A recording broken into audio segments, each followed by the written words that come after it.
Jutranji program na Radio 1 danes samo z Jano in Deželakom. Denis je zbolel oziroma lovi pokemone oziroma magari oziroma alergijo na sonce, skratka neki. Ampak sva dobila eno boljšo, čudovito zamenjavo. Zdaj je na obisk prišel verjetno najbolj polomljen župan v Sloveniji. Mira Stanovnik. Živja. Dajmo tako začeti, glede na tvoje dosedanje početje. Vojak, motorist, predsednik boksarske zveze. Koliko kosti si že polomil ob vsem tem početju? A je sploh še kakšna cela na tvojem telesu?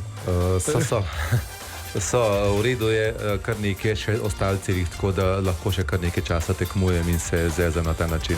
Ok, če se vrnemo nazaj na brazgotine, a lahko to malo vidimo? A lahko pokažeš? Malo majčko gor, če daš. A to si mislila? Je seveda, kaj pa drugega.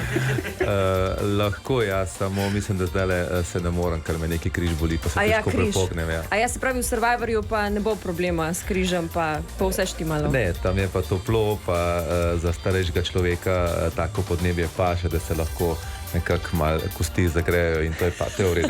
No evo, takole bomo razgalili Mirana Stanovnika, kaj še lepo po dveh. Bomo se greli malo ta studio, a? Aha. Dobro. Radio